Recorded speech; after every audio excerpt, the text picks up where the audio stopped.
Praise the lord. ప్రియమైన వారలారా, ఈరోజు మీ హృదయము భారంగా ఉందా? నిరాశ, ఒంటరితనము లేదా బాధతో ఉన్నారా? ఈ రాత్రి దేవుడు మీతో ఒక అద్భుతమైన మాట మాట్లాడుతూ ఉన్నాడు. ఒకని తల్లి వానిని ఆదరించినట్లు నేను మిమ్మను ఆదరించెదను. యెరూషలేములోనే మీరు ఆదరింపబడెదరు. ఈ మాటల్ని బట్టి దేవుడు మనల్ని తన ప్రభువుగా వాగ్దానం చేస్తూ మనందరినీ కూడా తన ఒక తల్లిలాగా ఓదారుస్తాడట.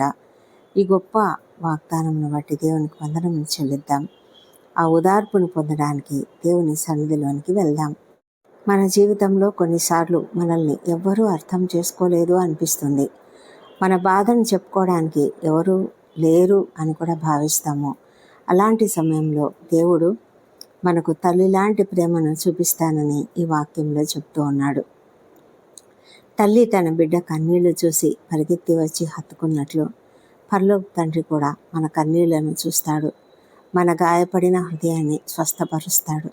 ఈ రాత్రి మీ బాధ ఏదైనా కావచ్చు, మీ కన్నీరు ఎంత లోతైనదైనా కావచ్చు, దేవుడు మీ ప్రక్కనే ఉన్నాడు.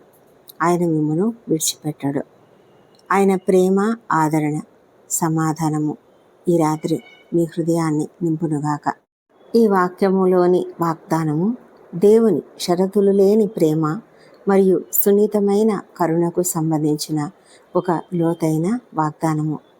తన ఓదార్పు ఎంతగానో వ్యక్తిగతమైనది, పోషించేది, సురక్షితమైనది అని చూపించడానికి దేవుడు తన బిడ్డను ఒడిలో పెట్టుకున్న తల్లి యొక్క ప్రేమను ఉపమానంగా చూపిస్తూ ఉన్నాడు. బైబిల్లో దేవుడు ప్రధానంగా తండ్రిగా చిత్రీకరించబడినప్పటికీ ఈ వచనము ఆయనకు మాతృ లక్షణాలను అందంగా ఆపాదిస్తుంది. ఇది సహజమైన, షరతులు లేని సహనముతో కూడిన మరియు ప్రగాఢంగా పోషించే ప్రేమను కూడా వివరిస్తూ ఉన్నది. బాధలో మనకు ఆ తల్లి యొక్క సాన్నిహిత్యం ఏ విధంగా ఓదార్పునిస్తుందో అలాగే తండ్రి అయిన దేవుడు కూడా మన దుఃఖాన్ని, భయాన్ని ఓదార్చాలని అనుకుంటూ ఉన్నాడు.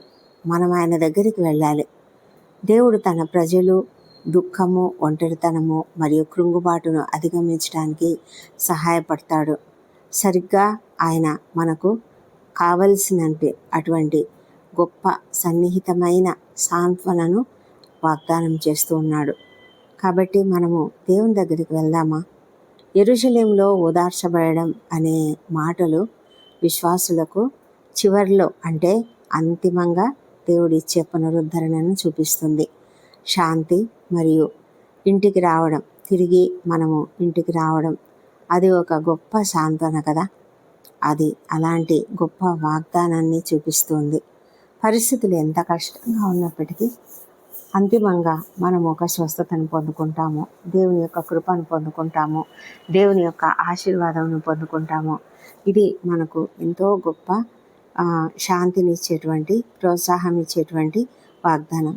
మరి ఈ వాగ్దానాన్ని పట్టుకొని దేవుని సన్నిధిలో మనం ప్రార్థిద్దాం. మన దుఃఖాలలో, మన అత్యవసర పరిస్థితులలో, మన కష్టంలో, మన కన్నీటిలో దేవుడు మనల్ని విడిచిపెట్టే దేవుడు కాదు. ఆయన ప్రేమ, ఆదరణ ఎల్లప్పుడూ ఉంటాయి. నమ్మకంతో ప్రార్థిద్దామా? ప్రేమగల మా ప్రియ పరలోకపు తండ్రి, నీ అపారమైన ప్రేమకు వందనములు. ఈరోజు నీవు మాతో ఉన్నందుకు నీకు కృతజ్ఞతాస్తుతులు చెల్లిస్తున్నాము. యెషయా గ్రంథము 66వ అధ్యాయము 13వ వచనంలో చెప్పబడినట్లుగా తండ్రి, తల్లి తన బిడ్డను ఓదార్చినట్లు మమ్మల్ని ఓదార్చుము. ఈ రాత్రి బాధలో ఉన్న ప్రతి హృదయాన్ని నీ ప్రేమతో హత్తుకొనుము. ఒంటరితనంలో ఉన్న వారికి నీ సన్నిధిని అనుభవించే కృపను దయచేయము. కన్నీళ్లు పెట్టుకున్న వారికి ఆనందాన్ని, భయపడుతున్న వారికి ధైర్యాన్ని, నిరాశలో ఉన్న వారికి క్రొత్త నిరీక్షణను ప్రసాదించుము. రోగులకు స్వస్థతను, కుటుంబాలకు సమాధానమును, కలత చెందిన మనసులకు విశ్రాంతిని అనుగ్రహించుము. తండ్రి, ఎంతోమంది తీవ్రమైన అనారోగ్యంతో ఉన్నారు, తీవ్రమైన అస్వస్థతతో క్రిటికల్ కండిషన్స్లో హాస్పిటల్స్లో ఉన్నారు, ఐసీయూలలో ఉన్నారు. తండ్రి, వారిని అందరినీ కూడా కనికరించి త్వరగా స్వస్థపరచుము తండ్రి. దేవా, ప్రతి కుటుంబంలో కూడా శాంతిని కుమ్మరించుము. మా ప్రభా, ఎవరికైతే కొరతలు కలిగి దుఃఖంతో బాధలో ఉన్నారో అలాంటి వారందరి కొరతలు తీర్చండి. వివాహ ప్రయత్నం సఫలం చేయండి. ఉద్యోగాల కొరకు ఎదురు చూసిన వారికి ఉద్యోగాలు దయచేయండి. తండ్రి, వారికి ఉన్నటువంటి ప్రతి విధమైన పరిస్థితిని మీరు బాగు చేయండి. దేవా, మీరు అద్భుతాలు చేయగలరు. ఆ అప్పుల సమస్య నుంచి, ఆర్థిక ఇబ్బందుల నుంచి వారికి విడుదల దయచేయమని ప్రార్థిస్తున్నాము. ఎంతోమంది బిజినెస్లో లాస్ వచ్చిందని చాలా దుఃఖపడుతూ ఉన్నారు. వారికి అందరికీ సహాయం చేయండి. ప్రభా, సంతానం కొరకు ఎదురు చూస్తున్న బిడ్డలను దర్శించండి. వారికి తప్పక సంతానం అనుగ్రహించమని ప్రార్థిస్తున్నాము. గర్భిణీ స్త్రీలను ఆశ్రయించండి. వారికి సుఖమైన ప్రసవం అనుగ్రహించండి. వృద్ధులను, చిన్నారులను దీవించండి.